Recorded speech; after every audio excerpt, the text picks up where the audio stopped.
Así que en el año 1955, antes incluso de que esas supuestas elecciones fueran a celebrarse, comenzó una nueva guerra, que es la guerra que todos tenemos en la mente, la guerra del Vietnam. La guerra de Estados Unidos en contra de ese rincón apartado de Asia, que aparentemente no tiene mucho sentido, porque ya decíamos que no es ni una zona especialmente rica, ni que dé especialmente numerosos recursos, pero que tiene geopolíticamente un lugar bastante destacable.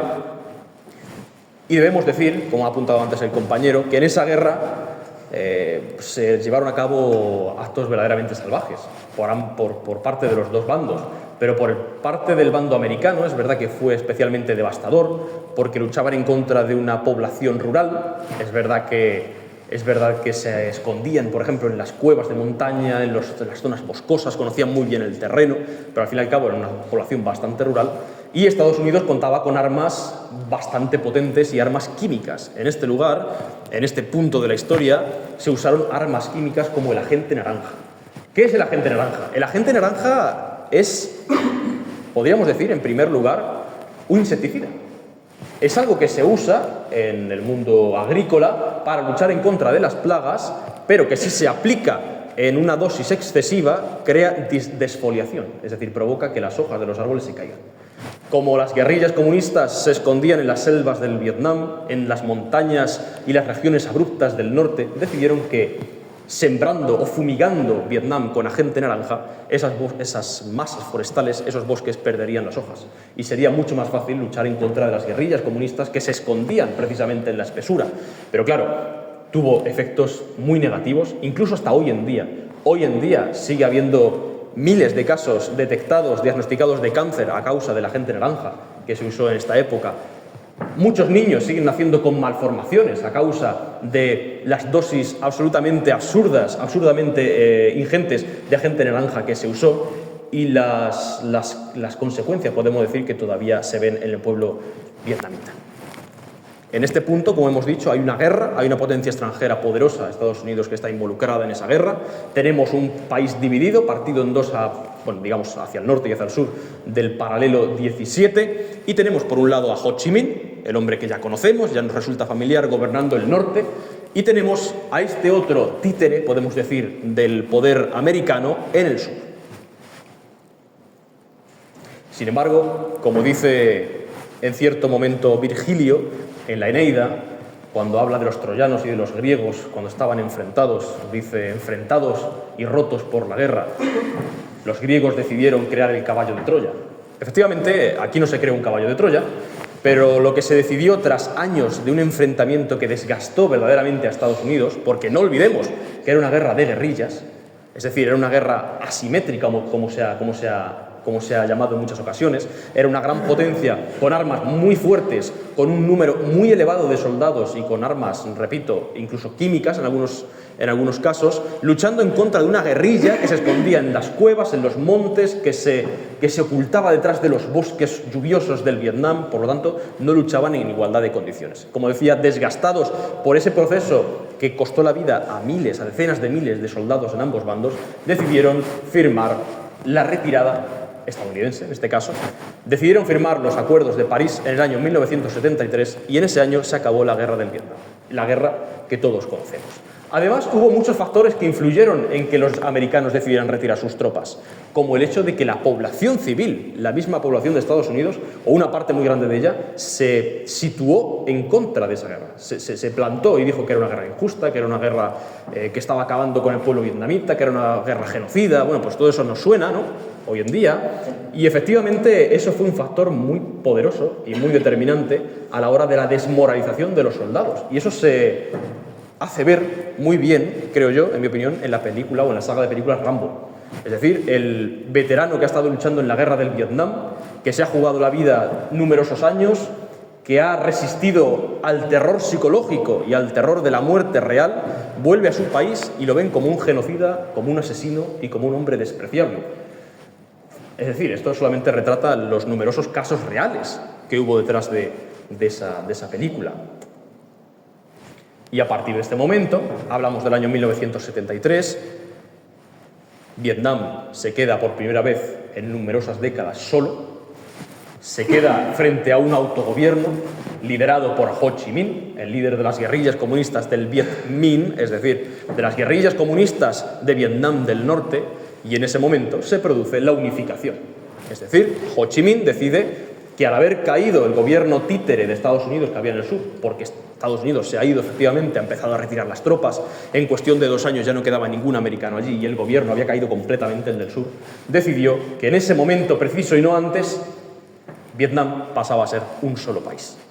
Así que decidió lanzar una ofensiva determinante sobre Saigón, es decir, sobre la capital de Vietnam del Sur, lo que hoy se llama Ho Chi Minh, la conquistó y unificó en un tiempo récord lo que hoy es Vietnam.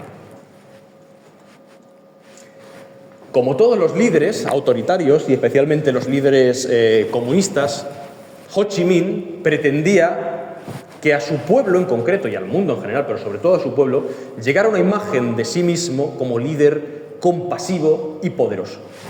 Poderoso, efectivamente, solamente existe un partido, que es el nuestro, el Partido Comunista. Los disidentes, los que hablen en contra de este partido, de nuestras ideas, pues van a ir a la cárcel o a un campo de reeducación, pero al mismo tiempo aparecían fotos abrazando a niños, entregando comida a los campesinos o a las campesinas llorosas, que vamos a ver a continuación en la siguiente foto. Es decir, se promovía esa imagen de hombre fuerte, hombre de acero, pero un hombre con un corazón compasivo. Estoy hablando de la imagen que se pretendía extender. Obviamente había un partido único, que es el Partido Comunista, que es el único partido que existe hoy en día, el cual se glorifica continuamente en todos los museos, en todas las pancartas de propaganda, como vamos a ver, y se desató una campaña, podemos decir entre comillas, de juicios populares en los que, mejor dicho, los campesinos comenzaron a acusar a los terratenientes, para los que habían trabajado, de explotación, de colaboracionismo con los franceses, de colaboracionismo con los americanos, con los japoneses, y en esa serie de años, en los primeros años del gobierno unificado, se produjeron nada más y nada menos que entre 13.000 y 50.000 ejecuciones de terratenientes supuestamente opresores, sin juicio o con juicios sumarísimos. También se implementó, esta es la foto de la que hablaba, de, el líder salvador que viene a estrechar la mano de las viudas y a entregar comida a los huérfanos. También se implementó un fuerte control sobre todas las estructuras religiosas, en concreto sobre la Iglesia, cristiana en general, pero la católica es muy presente allí, y también sobre el budismo. El budismo es verdad que fue una fuente de problemas constantes para el gobierno comunista. Digamos que no encajaron muy bien el ateísmo marxista-leninista, al igual que el cristianismo, obviamente, y muchos religiosos, muchos sacerdotes que criticaban o que no eran especialmente afines a las ideas del partido, fueron, digamos, cuidadosamente y amablemente retirados a campos de reeducación, a campos de concentración. Es verdad, siendo fieles a la verdad, que la persecución no se centró en la Iglesia. Es decir, no es que Ho Chi Minh tuviera una manía al cristianismo, sino que todos los opositores, los que hablaran en contra del partido, iban a ser reeducados en campos de concentración, como decimos, sea un cura, sea un terrateniente o sea un campesino. En ese momento, como hemos dicho, Vietnam es independiente, es libre, entre comillas, y empieza a autogestionarse, empieza a autogobernarse bajo el gobierno comunista de Ho Chi Minh, de este señor que hemos visto, de barba rala pero larga, que empezó su actividad política a los 51 años, con cierta edad ya. Vio, cuando pasaron ciertos años, que el comunismo pues está muy bien en la teoría, que es muy bonito, pero que no sirve para gestionar un país. Se dieron cuenta los propios comunistas de que no servía para gestionar un país. Esto lo comparo yo mucho a lo que sucede en los países musulmanes. En los países musulmanes yo los divido, grosso modo, en dos: los que actúan inteligentemente y los que no. Los que actúan inteligentemente son musulmanes, son fieles a su religión, pero deciden que hay algunos asuntos, como la economía, por ejemplo, en los que la religión no debe intrometerse, porque entonces estamos poniendo palos en las ruedas de nuestro propio país. Entonces deciden alejarse en ciertos aspectos de los principios islámicos, de los principios del Islam, en pos de hacer progresar el país. Por ejemplo, un ejemplo muy claro es Arabia Saudí en los últimos años, con el príncipe bin Salman. Bueno, pues hace 10, 15 años las mujeres no podían conducir. Las mujeres obligatoriamente tendrían que ir con el niqab, con la abaya, con la túnica larga y, a ser posible, no hablar en público. No podían ocupar puestos de responsabilidad. Actualmente todo eso está cambiando. Las mujeres saudíes, muchas de ellas, van simplemente con un pequeño velo que le cubre la nuca y con una ropa de colores, una ropa con pantalones ajustados. Es decir, no vamos a ver la libertad que hay aquí, pero es verdad que se está abriendo mucho. ¿Por qué? Porque se está distanciando de algunos principios irrelevantes del Islam en la vida cotidiana. Sucede lo mismo, como decía, al menos en mi opinión, con los países que se autodenominan comunistas. Por lo tanto, en el año 1986, el propio gobierno central, el gobierno de la capital, decidió que había algunas cosas del comunismo, había algunos aspectos que igual era mejor dejarlos de lado. Por ejemplo, permitieron la propiedad privada limitada, pero bueno, se permitió, algo extrañísimo, ¿no?, en el comunismo.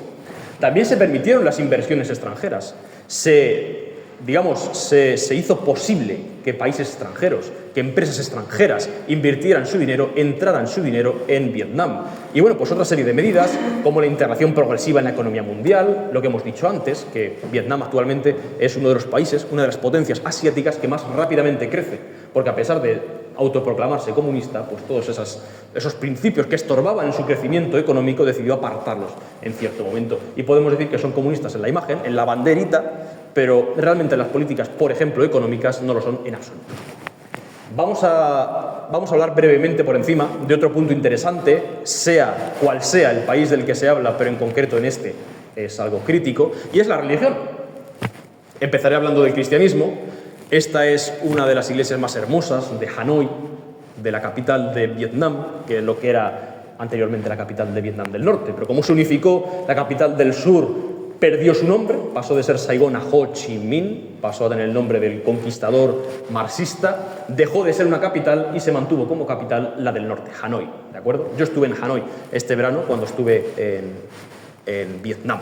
Es una de las iglesias, como digo, más impresionantes, de arquitectura colonial, obviamente, de Hanoi, y destaca mucho en medio del panorama, digamos, de influencia incluso arquitectónicamente soviética, comunista, aquella cruz enorme que ustedes no ven, que está aquí al principio de la plaza, con la bandera del Vaticano ondeando y la imagen de la Virgen en medio de aquel espacio.